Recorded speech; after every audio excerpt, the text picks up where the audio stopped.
একটা রিক্সাওয়ালা ডেলি 2-4টা গালি, 2-4 ডজন গালি খাওয়া ব্যতীত বাড়িতে ফিরে না।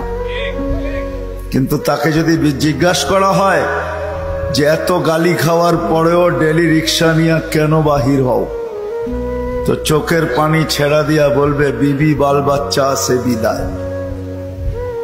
একটা বাপ বহুত কষ্টের পরে একটা ছেলেকে মানুষ বানায়, সত্য তো? কেমন মানুষ যে মা 10 মাস পেটে রেখা কষ্টের স্তূপ জমাইতে জমাইতে হিমালয়ের চেয়ে বড় করে দিল। একটা বাপ সন্তানের পিছে খাটতে খাটতে খাটতে খাটতে নিজেকে বৃদ্ধ করে দিল, যৌবনটা হারায়া দিল। আমার সমাজে তাকাইলে দেখা যায় ওই মা বাবাই এখন বৃদ্ধাশ্রমে বাস করে।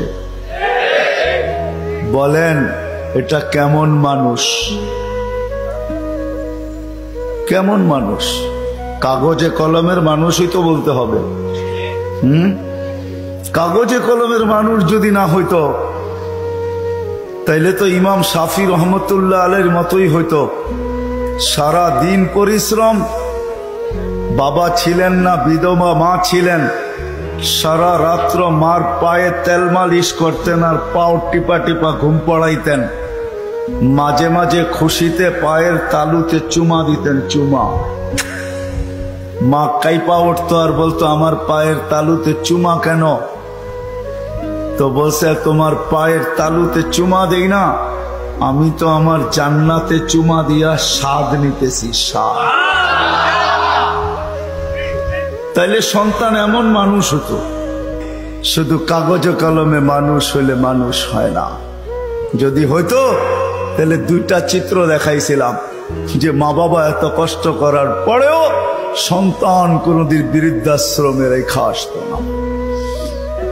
সন্তান কোনদিন মা বাবার সাথে বড় বড় চোখ দেখাইতো না, মা বাবার সাথে কোনদিন চিৎকার দিয়া কথা বলতো না, চোখে চোখ রেখা কোনদিন বলতো না।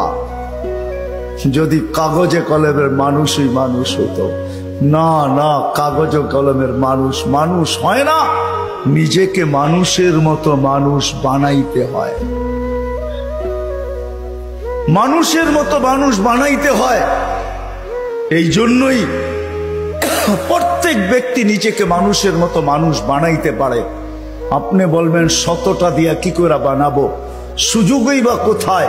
এই জন্যই মনে হয় আল্লাহ ভালোবাসার বশীভূত হয়ে ভালোবাসায়, এটাও ভালোবাসার নিদর্শন। আল্লাহ ভালোবাসা বলতেছে 100টা দ্বারা তুই মানুষ হইতে পারবি না।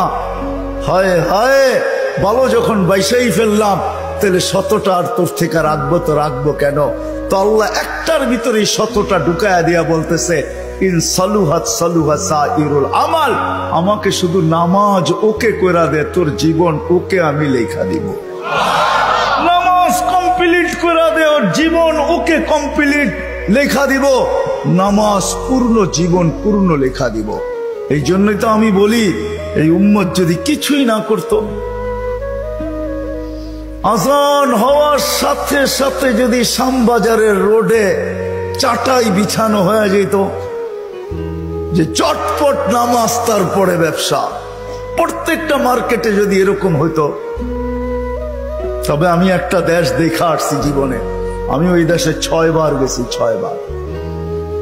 আমি চিনি ওই দেশ, আমি দেখা আসছি। দেখা কথা বলতেছি, শোনা কথা না। আমি দেখছি যখন আজান হয় তো বাজারের গলিগুলার ভিতরে প্রত্যেক দোকানদার নিজের চাটাই বিছাইতে থাকে, প্লাস্টিকের চাটাই বিছাইতে থাকে, আর সবাই একজন আরেকজনকে ডাকতে থাকে চলো জলদি নামাজ তারপর বাজার, চলো জলদি নামাজ তারপর বাজার। আমার দেশটাও যদি এরকম হইতো, আমার দেশটাও যদি কমসে কম এতটুকু হইতো যে আজান যে যেখানে ওইখানেই দাঁড়ায় গেছে। হ্যাঁ, এই শরীরটা কার? কার? বাপ দেখায় চলেন, ঠিক না? রাগ হেন না আমার কথায়। বাপ দেখায় বলেন ডিউটি করি, ডিউটি, ঠিক না? আমি যদি প্রশ্ন করি একজন এখানে জবাব দেওয়ার মতো নাই। প্রতি মাসে যাই কামাই কার দেহটা দিয়া কামান? হায়াতটা কে দিছে? দেহটা কে দিছে? সুস্থতা কে দিছে? পূর্ণতা কে দিছে? কামানের মতো যোগ্যতা আপনার ভিতরে কে দিছে? একজন এই পুরা এলাকায় নাই।